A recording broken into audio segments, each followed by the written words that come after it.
Assalamualaikum warahmatullahi wabarakatuh, Bu Erlina. Waalaikumsalam, Ibu Rizka. Apa kabarnya? Alhamdulillah sehat. Sehat ya. Oke, sebelum kita supervisi nih, kira-kira saya akan melakukan praobservasi, yaitu yang pertama adalah apa sih tujuan pembelajaran yang akan Ibu lakukan besok? Tujuan pembelajaran yang akan saya sampaikan yaitu saya akan menganalisis pemahaman peserta didik saya terkait tentang pesan atau gagasan ataupun makna dari sebuah teks recount biografi. Oke. Terus pertanyaan kedua, area pengembangan yang hendak Ibu capai itu apa? Untuk area pengembangan itu seperti yang diharapkan oleh pemerintah ya Bu ya, di mana kita harus menerapkan pembelajaran berdiferensiasi yang terpusat pada peserta didik. Oke, jadi strategi yang dipersiapkan kira-kira apa? Untuk strateginya, karena ini terkait pembelajaran berdiferensiasi, tentunya saya harus menyiapkan beberapa media pembelajaran yang tentunya saya sesuaikan dengan para peserta didik saya dalam hal ini terkait gaya belajar mereka, Ibu. Gaya belajar ya. Berarti ada berapa media pembelajarannya? Itu saya persiapkan 3 media pembelajaran. Yang pertama itu berupa gambar yang nantinya akan saya tempel di dinding. Itu untuk murid-murid dengan gaya belajar kinestetik. Nanti saya harapkan mereka bisa maju ke depan, mereka jadi ada geraknya, kemudian mereka bisa menangkap informasi. Kemudian yang kedua itu saya juga sudah menyiapkan bahan bacaan dalam bentuk teks, itu untuk anak-anak yang audiovisual. Kemudian untuk video dari YouTube itu untuk anak-anak yang audiovisual juga, Ibu. Berarti kalau yang gambar visual, ya visual. Berarti kalau yang video baru audio visual atau auditory ya Bu ya. Kemudian selain itu untuk hasilnya atau produknya apakah ada diferensiasi juga? Iya, untuk produk akhir yang saya harapkan dari peserta didik saya, nanti mereka ada tagihannya berupa mereka juga harus membuat satu media informasi biografi dari tokoh favorit mereka. Nanti sudah saya bagi menjadi beberapa kelompok di mana mereka harus membuat biografi dari kategori pahlawan, kemudian idola favorit mereka, kemudian atlet, dan juga yang terakhir itu presiden ataupun menteri.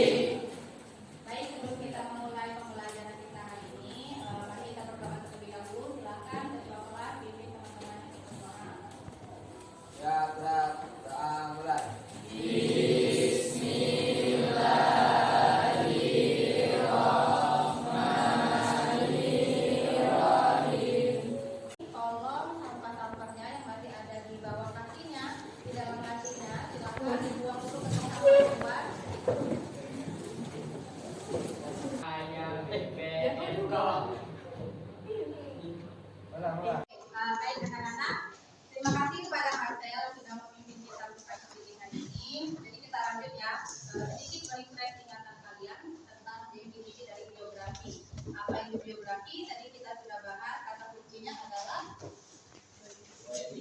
riwayat hidup. Jadi biografi ini adalah sebuah teks yang membahas tentang riwayat hidup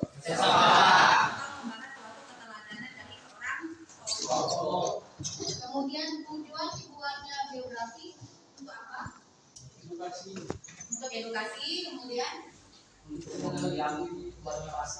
sebagai media motivasi. Ada lagi?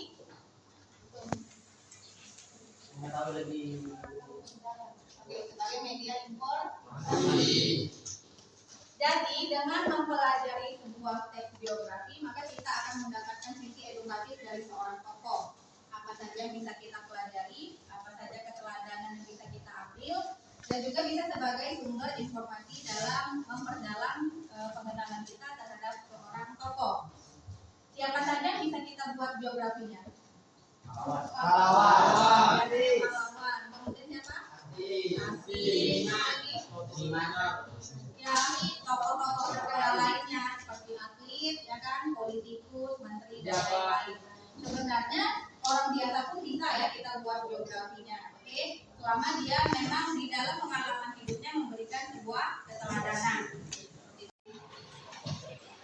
Baik anak-anak, jadi untuk kegiatan pembelajaran hari ini Ibu akan membagi kalian menjadi 3 kelompok besar ya.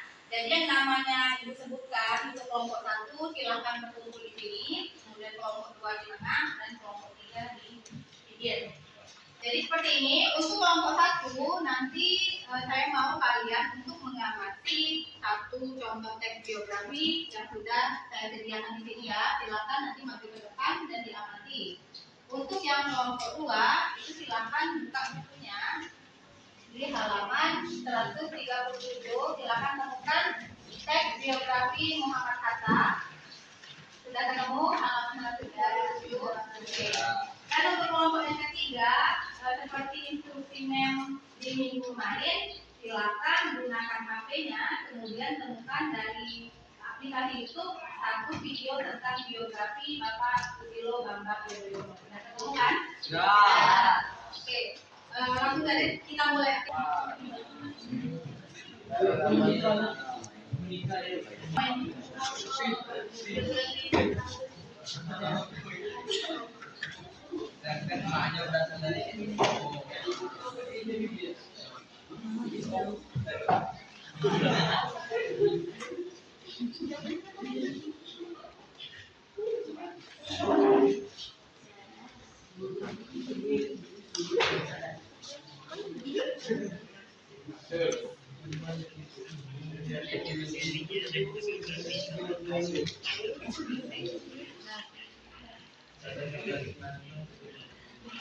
Oke, baik. Jadi dari kegiatan tadi kalian sudah menemukan satu contoh teks biografi lagi. Nah, untuk kelompok 1, saya ingin bertanya, siapa tadi yang dibahas di dalam media itu? Saya yang untuk kelompok 2 tadi kita membahas teks tentang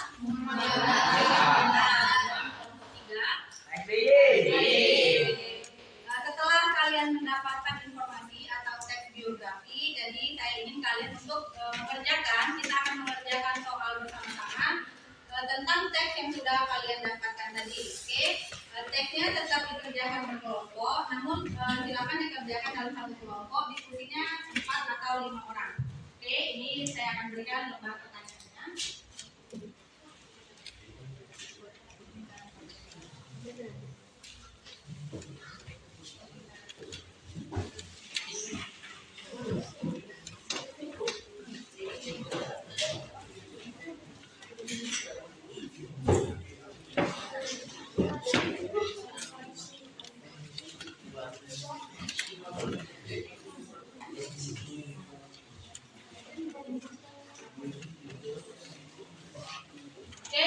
Di sini ada 5 pertanyaan yang harus kalian jawab berdasarkan dengan biografi yang sudah kalian dapatkan tadi. Paham ya instruksinya ya? Silakan dikerjakan buku latihannya, nanti kita akan bahas jawabannya bersama-sama. Silakan dikerjakan 5 soal ini. Saya beri waktu 20 menit, bisa ya?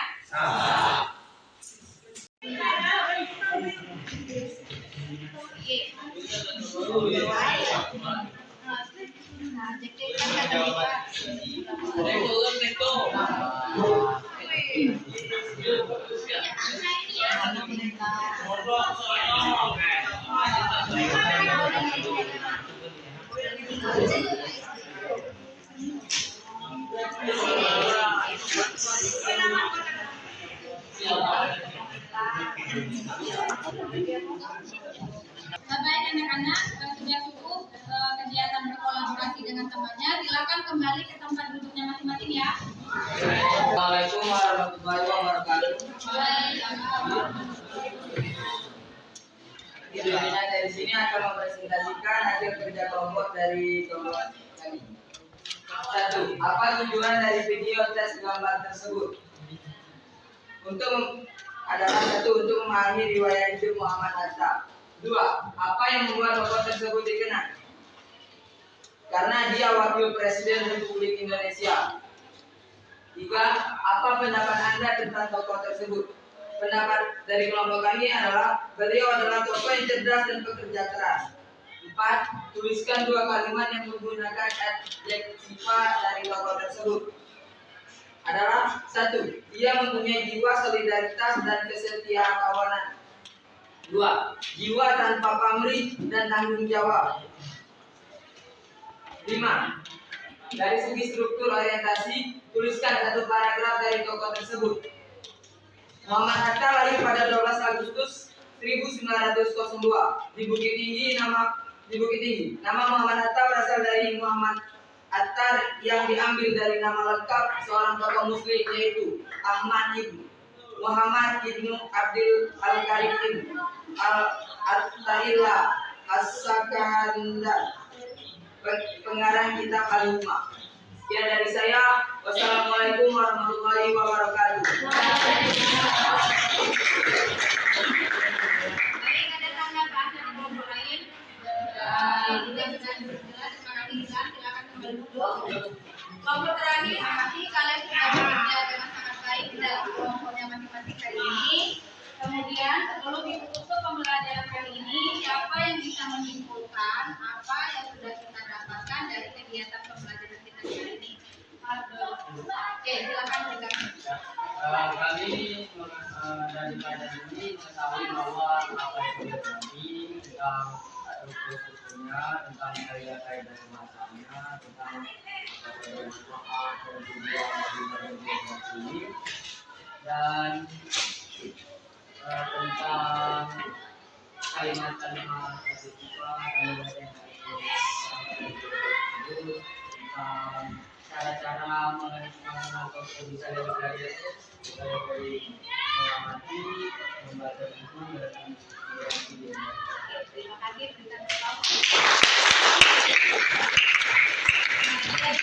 Kesimpulannya untuk kali ini, saya akan memberikan instruksi. Silakan kalian membuat satu media biografi yang berisikan riwayat hidup dari tokoh yang kalian kagumi. Oke, jadi ini saya bagi ya berbaris. Untuk yang baris pertama, silakan buat biografi tentang pahlawan nasional. Paham ya, pahlawan nasional. Untuk yang di baris kedua, silakan buat biografi, tulis biografi tentang artis, bisa aktor ataupun aktris yang kalian kagumi. Untuk baris ketiga, kalian silakan membuat media biografi tentang presiden ataupun menteri yang ada di Indonesia yang pernah menjabat di Republik Indonesia. Kemudian untuk yang baris keempat, silakan buat biografi tentang tokoh atlet. Paham ya? Oke. Untuk medianya itu ibu berikan kebebasan, boleh kalian ketik dengan menggunakan aplikasi Microsoft dengan tulisan yang biasa ya, Times New Roman, kemudian formnya 12, itu minimal 1 halaman kertas A4. Atau kalian boleh buat medianya dalam bentuk PowerPoint, kemudian menarikan gambar dari tokohnya dan juga kalimat-kalimat. Atau boleh juga kalian buat videonya menggunakan aplikasi pembuatan video yang tentunya kalian sudah jauh lebih paham daripada ibu. Oke, jadi bisa dibuat dalam bentuk ketikan, oke, ditulis, kemudian dalam bentuk PowerPoint ataupun dalam bentuk rekaman video. Untuk tugasnya itu ibu tunggu paling lambat minggu depan di pembelajaran kita selanjutnya. Sampai sini ada pertanyaan? Paham ya instruksinya ya? Sekian pembelajaran kita hari ini. Terima kasih atas partisipasinya. Jangan lupa untuk selalu berdoa, terutama ketika pulang sekolah nanti. Dan sampai jumpa di pertemuan kita berikutnya. Assalamualaikum warahmatullahi wabarakatuh. Waalaikumsalam warahmatullahi wabarakatuh.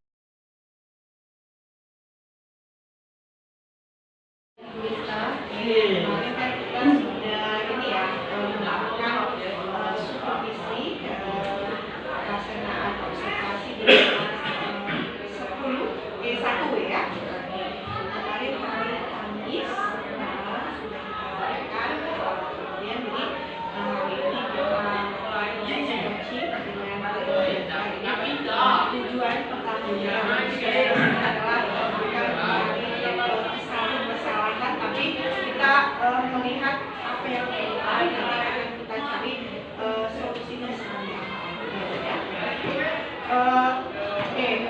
Menurut Bu Erlina nih kira-kira ketika pelaksanaan observasi kemarin pembelajaran kelas, apa yang menjadi kendalanya? Baik, kalau menurut saya itu yang menjadi kendala adalah pemilihan media yang tepat untuk kelompok-kelompok belajar anak yang sudah saya sebut kemarin. Nah, terutama itu untuk anak dengan gaya belajar yang kinestetik. Kemarin pada awal saya sempat bingung media pembelajaran apa yang tepat yang akan saya berikan, karena di sini kan untuk anak kinestetik seperti yang kita ketahui itu mereka lebih dominan di kegiatan yang seperti demo atau misalkan roleplay. Nah, sedangkan materi yang saya ajarkan kemarin itu rasanya belum terlalu tepat jika saya harus mengajak mereka untuk melakukan demo atau roleplay. Jadi kendalanya pemilihan media yang tepat untuk yang gaya belajar anak Pemilihan media yang tepat ya. Oke. Kalau menurut Ibu tadi kan bahwa media yang tepat untuk anak kinestetik adalah jadi seandainya waktu kemarin lebih banyak, itu saya minta anak tersebut bisa bermain peran, lebih dituju. Mereka bisa mengamalkan bagaimana karakter ibu Ainun ketika kita bersama Bibi seperti itu. mungkin kalau waktunya banyak ya Bu ya. Tapi kalau kira-kira kalau seandainya waktunya seperti kemarin itu yang paling seperti apa? Oke, kemarin saya hanya sempat memberikan media yang saya tempelkan di dinding, kemudian anak saya suruh untuk maju ke depan secara bergantian untuk menangkap informasi dari media yang sudah saya siapkan di papan tulis. Iya. Sebenarnya saya rasa itu juga belum terlalu optimal kalau misalkan hanya meminta anak untuk maju dari tempat duduknya, kemudian baca di depan, kemudian kembali lagi. Seharusnya saya itu membuat medianya lebih menarik. Misalnya saya berikan tanda panah. Ini misalnya pada masa orientasinya saja. Kemudian pada rangkaian peristiwanya mungkin bisa saya berikan tanda panah selanjutnya. Selanjutnya seperti Kayak mainan gitu ya, ya. mainan. Oke. Berarti Dan juga ekspresi yang sesuai tepat dalam pembacaan puisi. jadi selanjutnya itu yang akan dilakukan ya. Jadi tanggung jawab yang akan dilakukan tadi apa? Jadi memberikan media untuk berekspresi dalam menyampaikan produk ataupun proyek akhir yang saya berikan nanti. Oke, ada perlu bantuan nggak? Saya dengan siapa gitu yang perlu yang dapat membantu? Mungkin di sini saya akan berdiskusi dengan Ibu Nurhani selaku guru senior bahasa Indonesia. Nanti saya akan bertanya kepada beliau apakah kira-kira langkah ini memang sudah tepat untuk mengeksplor bakat dan minat anak kita, terutama yang memang sudah berbakat menulis, terutama untuk puisi. Apakah media itu memang tepat, kemudian apakah proyek akhirnya nanti juga sudah tepat akan saya berikan, dan juga mungkin saya juga butuh bantuan Ibu Rizka, apakah untuk setiap gaya belajar anak minatnya apakah memang sudah tepat di wadahnya begitu. Terima kasih ya Bu ya. Semoga besok kita dapat melaksanakan hal-hal yang tadi disebutkan.